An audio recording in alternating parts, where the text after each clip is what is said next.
পবিত্র একটা স্মৃতির নাম। এইভাবে যারা ভেবেছিল তারা রাস্তা পেরিয়ে বাড়ির দিকে চলে যাচ্ছে। মাঠে ফাঁকা বসে আছি আমি, আরো হাজার খানেক পবিত্র পুকুর। বুঝতে চাইছি স্মৃতি নামক কুয়োর গভীরতা। এই কবিতাটা অরিত্র নিজেই লিখে গিয়েছিল বছর 2-3 আগে। সেই কুয়োর গভীরতা খুঁজতেই আমরা সবাই আজকে জড়ো হয়েছি। যদিও পরিবেশ ভারী, তবে এটা কখনোই একটা শোক সভাতে নয়, বরং একটা আনন্দের বিষয়। ওর বই বেরোচ্ছে এবং বই প্রকাশকে কেন্দ্র করে অনুষ্ঠান হচ্ছে। তাতে খুবই খুশি হতো।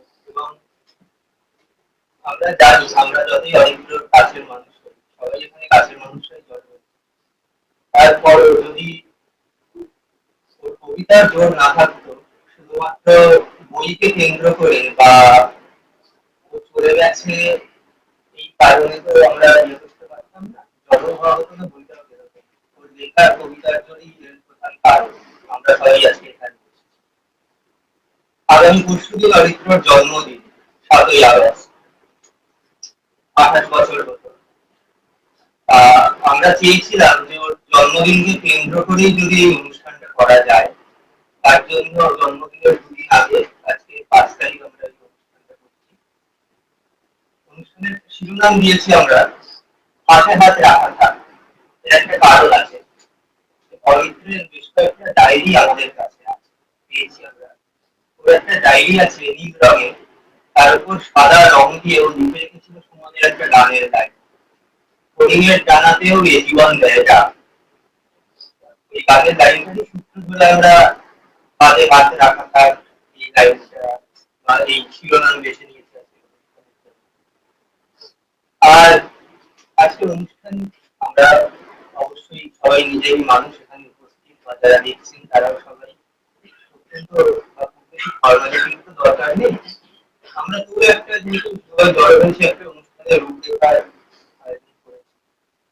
অদ্রিজা আছে, অদ্রিজা ভালো, ওর গান আমাদের প্রিয়, হরিত্র খুব ভালোবাসত ওর গান। ওর গান দিয়েই সুন্দরভাবে আজকে অনুষ্ঠান। তারপর এখানে বাসব বাবু আছেন, বাসব দাশগুপ্ত। এই লেখালেখির জগতের অনেকেই বাসব বাবুকে চেনেন কবি, ঔপন্যাসিক বা নির্ভীক পত্রিকার সম্পাদক হিসাবে। কিন্তু বাসব বাবুর আরেকটা পরিচয় হচ্ছে সজল বাবু আছেন, সজল ঘোষ। এই দুজনের আরেকটা পরিচয় হচ্ছে এরা আমাদের স্কুলের স্যার। মানে আমি আর অরিত্র এবং এখানে আরো 2-1 জন আছে, আমরা সবাই একই স্কুলে পড়াশোনা করেছি ক্লাস 5 থেকে 6। যদি অরিত্র আমাদের থেকে 3টা জুনিয়র, তারপরেও মানে ছাত্রের বই শিক্ষকদের হাত থেকে গিয়ে প্রকাশ পাচ্ছে, এই সৌভাগ্য তো সচরাচর কারোর হয় না। অরিত্রের সেই সৌভাগ্যটা হলো, এটা বিরল সৌভাগ্যই বলা যায়। স্যারেরা আছেন, সেটা আমাদের কাছেও খুব আনন্দের। কাকিমা এসছেন, অরিত্রর মা। আর তারপর এই বইয়ের বই প্রকাশ অনুষ্ঠানের পর আমরা পরিকল্পনা করেছিলাম যে অরিত্রর কবিতা নিয়ে বিশ্লেষণমূলক আলোচনা। রাহুল পুরকায়স্থর আসার কথা ছিল, চিকিৎসাজনিত কারণে উনি আসতে পারেন। ওর যে বক্তব্য সেটা আমরা ভিডিও করে স্ক্রিনে ওর ভিডিও চালাবো আমরা। সুকল্প চট্টোপাধ্যায় আছেন, তিনি অরিত্র কবিতা নিয়ে আলোচনা করবেন। আর তারপর হচ্ছে কবিতা পাঠের অংশ। এখানে একটা আশ্চর্য বিষয় আছে, গতকাল সন্ধ্যাবেলাতেই খুঁজতে খুঁজতে একটা জিনিস উদ্ধার করলাম। সেটা হচ্ছে আমাদেরই প্রহরের একটা ভাগ, স্টুডিও প্রহর। সেখানে বছর 3 আগে আকাশ অরিত্র বেশ কয়েকটা কবিতা রেকর্ড করেছিল। ফলেই কবিতা পাঠও শুরু হবে অরিত্রের কবিতা দিয়ে, নিজেই করবেন নিজের কবিতা। তারপরে আমাদের সমসাময়িক 3 জন কবি আছেন, নিরঞ্জন জরিপা, সুমন সাধু আর শতানিক রায়। ওরাও অরিত্রের কবিতা পড়তে আসে। তারপরের সময়টা আপনাদের। আপনাদের বলতে এখানে যারা আছেন অনেকেই অরিত্রের ঘনিষ্ঠ ছিলেন, কাছের মানুষ। আপনারা যদি ওকে নিয়ে বা ওর কবিতাকে নিয়ে কিছু বলতে চান, আপনারা বলতে পারেন। আমরাও চাইবো বলবো, কারণ আমরা কথায় ওর থাকা, ওর চলে যাওয়া, ওর কবিতা সমস্তটা নিয়ে এই অনুষ্ঠান। আপনারাও বলুন, আমরা চাইবো। এই আর কি। সবশেষে আকাশের প্রকাশক হিসাবে এবং সম্পাদক হিসাবে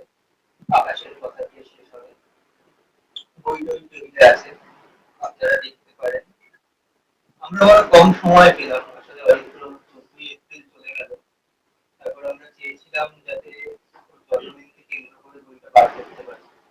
3-3.5 মাস সময়, এর মধ্যে সমস্ত কবিতা খুঁজে পাওয়া, তার সম্পাদনা করা, কম্পোজ করা এবং বই প্রকাশ করা খুব তো সহজ কাজ না।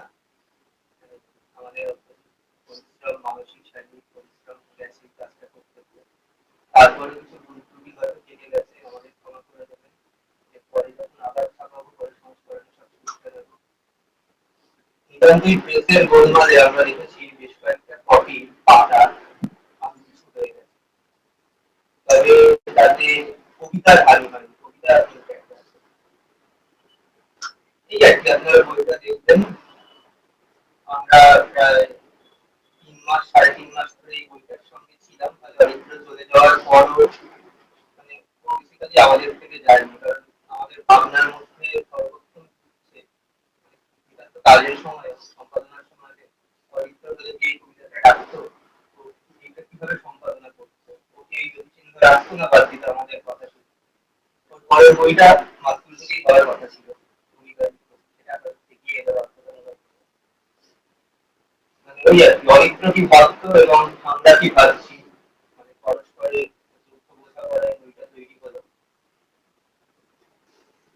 হয়তো কিছু ভুল ত্রুটি আছে আপনারা দেখবেন। আর আরেকটা ভ্রম কাটিয়ে দিই, অনেকে ভাবছেন এটা হয়তো কবিতা সংগ্রহ, আমরা কিন্তু কবিতা সংগ্রহ করতে চাইনি সচেতনভাবে।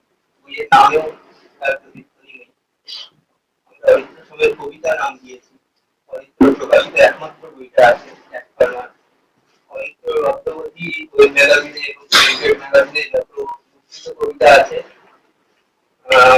সব কবিতাগুলি আমরা রাখার চেষ্টা করেছি এবং তার সঙ্গে অপ্রকাশিত বিভাগে বিপুল অপ্রকাশিত কবিতা এবং সেগুলো আর কেউ পড়েনি, আমরাও আগে কখনো পড়িনি। ডায়েরিগুলো হাতে পেয়ে আমরা সেগুলো আবিষ্কার করেছি। তার মধ্যে কবিতার সংখ্যাই বেশি, কিন্তু আমরা সেগুলোর মধ্যে থেকে নির্বাচন করেছি, নির্বাচন করে সম্পাদনের সঙ্গে মানানসই এমন কিছু কবিতা রেখেছি, তার বাইরেও রয়েছে কিছু। ফলে আমরা এই বইটাকে সমগ্র বা সব কবিতা বলবো না, কিন্তু হ্যাঁ অরিত্রকে এর আগে বই আকারে মানুষ মাত্র এক ফর্মা দিয়ে চিনত। এই বইটা দিয়ে ওর পুরো কবিতার বিবর্তন 6-7 বছরে, এবং এখানে যারা উপস্থিত আছে লেখালেখির জগতে তাদের মধ্যে বোধহয় সবচেয়ে প্রথম আলাপ আমার সঙ্গে, যেহেতু আমরা এক জায়গাতেও থাকি 2016 সাল থেকে। তখন থেকেই ওর কবিতা দেখছি, ওই কবিতার বিবর্তনের প্রত্যেকটা ভাবও দেখেছি, সেভাবে বইটা সাজানোর চেষ্টা করা হয়েছে। আপনারা দেখুন ওই যে কবিতা লিখেছিল স্মৃতি নামক গভীরতা ও মাপছে। আমাদের কাজ তো শেষ, আমরা 3 মাস ধরে বই করলাম, বই প্রকাশ অনুষ্ঠান হলো, বা যদি আপনারা